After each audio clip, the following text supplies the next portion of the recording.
오늘 수요 예배 가운데 주시는 하나님의 말씀은 신약성경 야고보서 1장 14절에서 16절까지 말씀입니다. 신약성경 야고보서 1장 14절에서 16절까지 말씀을 같이 한 목소리로 봉독하겠습니다. 시작.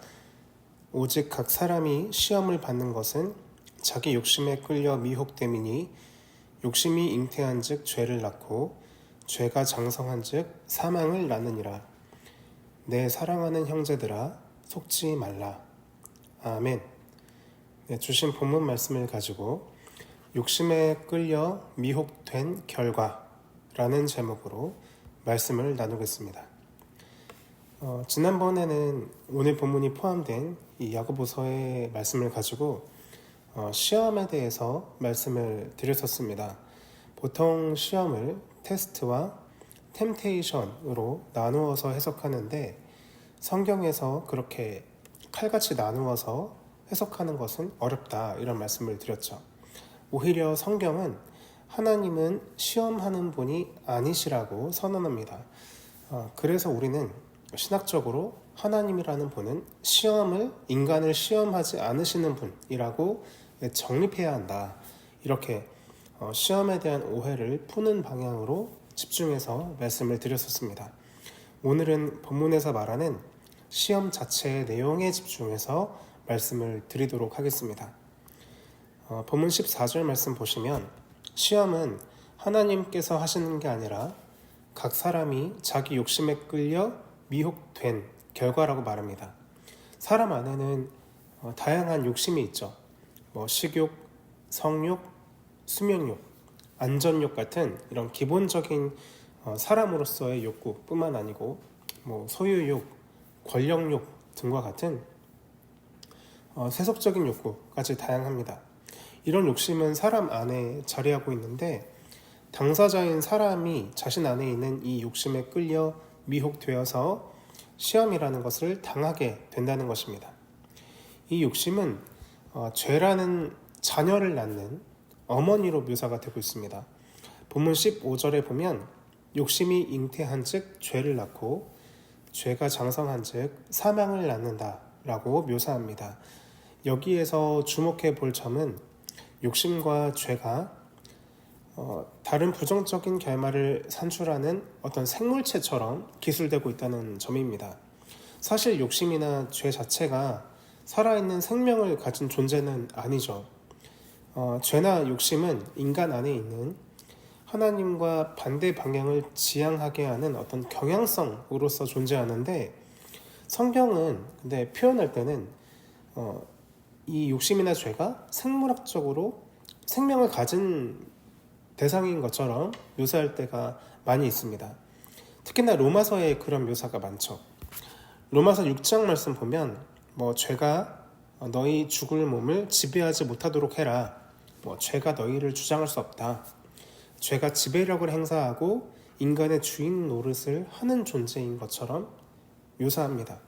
말하자면 죄는 이렇게 인간 안에 살아서 역사하는 것처럼 생명력을 가진 것처럼 존재하고 활동하기 때문에 신자는 이 죄라는 속성을 잘 알고 대처해야 한다라는 것이 성경의 교훈이라는 거죠.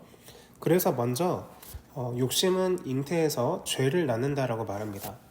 욕심을 조금 쉬운 말로 바꾸어서 욕구라고 표현한다면 조금 더 이해가 쉬울 것 같습니다. 욕구는 인간 안에 잠재되어 있는 것입니다.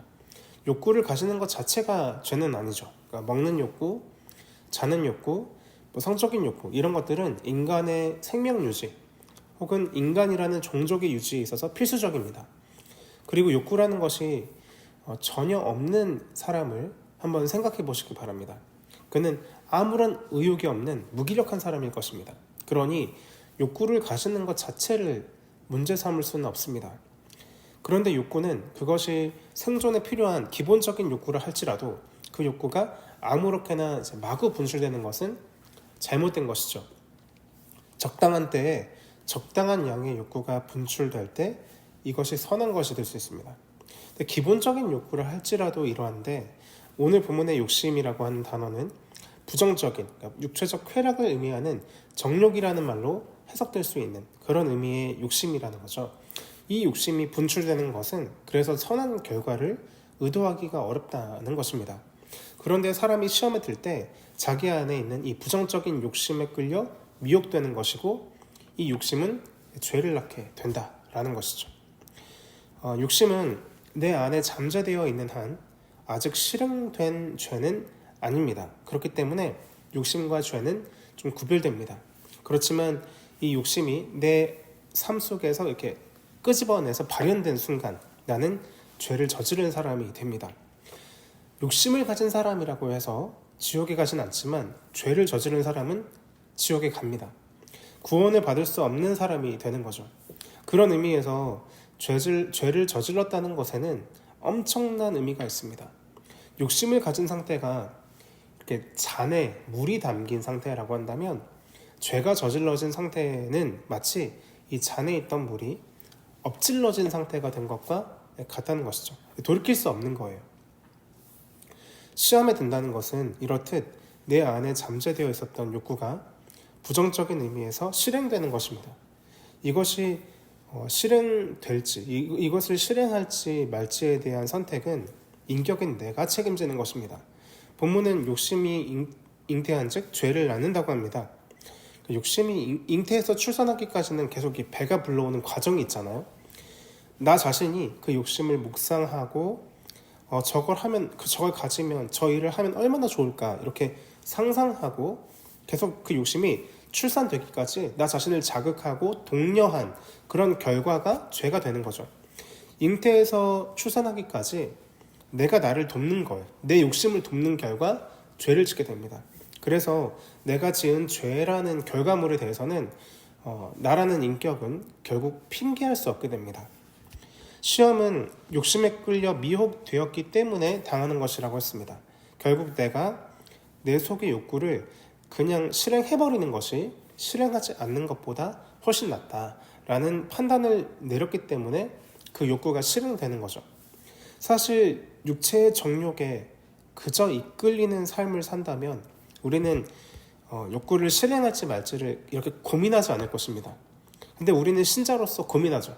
실행하지 말아야 할 텐데. 근데 실행하는 결과를 낳을 때가 있죠. 우리는 이 섬세한 고민의 현장을 로마서 7장에서 바울을 통해 확인할 수 있습니다. 그는 나 자신 안에 있는 두 개의 자아를 발견합니다. 나는 선을 행하길 원하는데, 난 신자로서 선을 행하길 원하는데 내 속에 거하는 죄가 나를 가로막아서 내가 원하는 선을 행하지 못하게, 내가 원하지 않는 죄를 짓게 만든다라고 말합니다. 옛날 아주 오래된 예능 프로그램에서 이렇게 주인공이 고민을 할 때 내 안에 선한 자아와 악한 자아가 나에게 말을 걸면 둘 중 하나를 내가 선택을 해서 그래 결심했어 이렇게 선택하는, 그리고 그 결과가 나오는 그런 예능이 있었지 않습니까? 마치 그런 것처럼 되는데, 그런 고민 속에서 내가 선택하는 결과는 주로 선한 쪽보다는 악한 쪽을 선택할 때가 많다는 거죠. 그런 고민을 바울이 한 거예요. 로마서에서 사도 바울은 우리가 이런 고민을 하게 되는 이유는 우리 안에 이 죄라는 것이 살아서 우리 안에 이 영혼의 지배력을 행사하기 때문에 우리가 이런 고민을 하게 된다. 그리고 죄를 짓게 된다라고 말합니다. 죄가 우리의 주인 노릇을 하려고 한다라는 것이죠.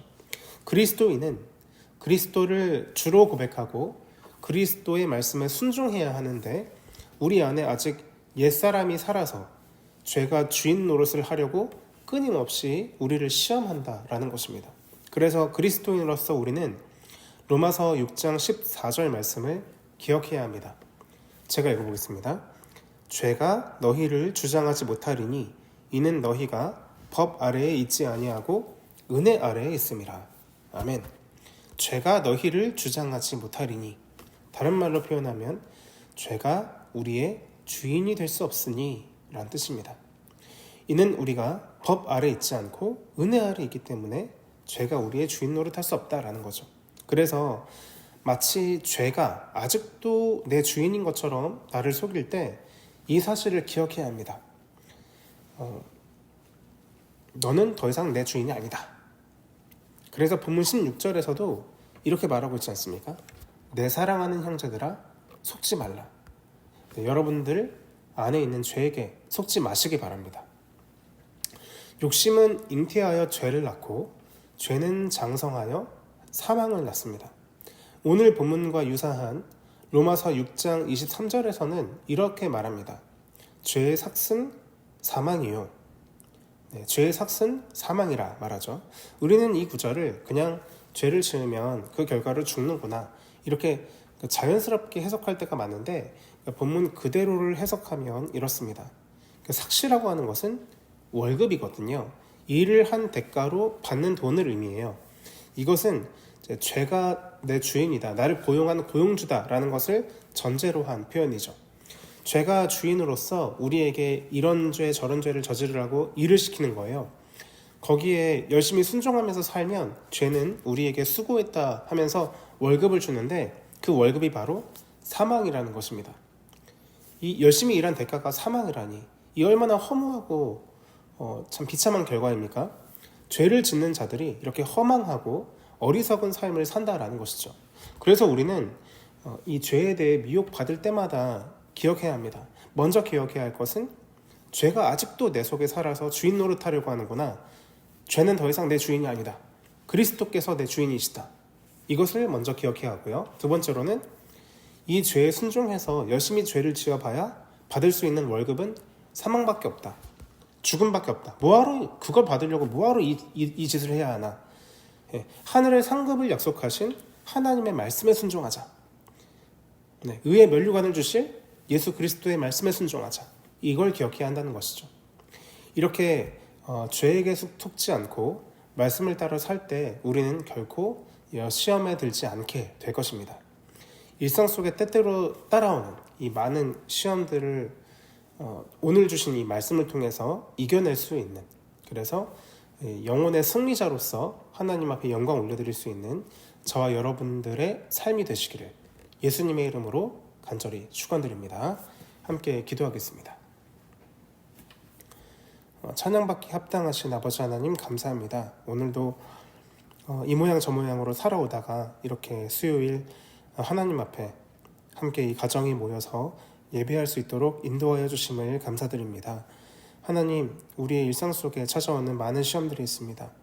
우리가 시험 당하는 것은 하나님께서 우리를 시험하시기 때문이 아니고 내가 어리석게도 내 안에 있는 욕심에 끌려 미혹되었기 때문에 시험에 들어가는 줄 압니다.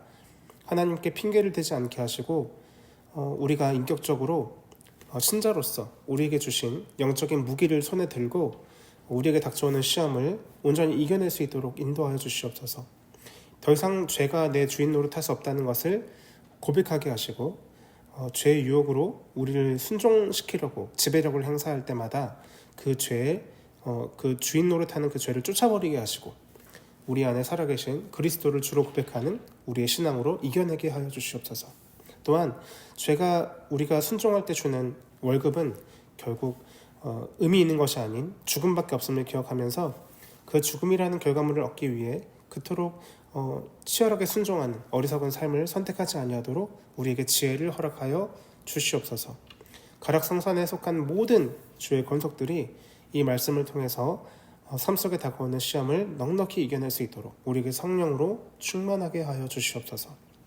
우리 교회에 복을 주셔서 담임 목사님을 통해 말씀으로 목양받을 때 모든 성도들이 만족하며 기뻐하게 하시고 또한 하나님께는 영광 올려드리며 또 이 시대에 우리 가락 일동에 세워진 우리 교회가 이 시대와 이 땅에 주신 귀한 사명 붙들어 순종하며 하나님을 기쁘시게 하는 귀한 교회로 드러날 수 있도록 역사하여 주시옵소서. 하나님 아버지, 또 국내적으로 또 이 국제적으로 여러 가지로 힘들고 어려운 상황들이 지속되고 있습니다.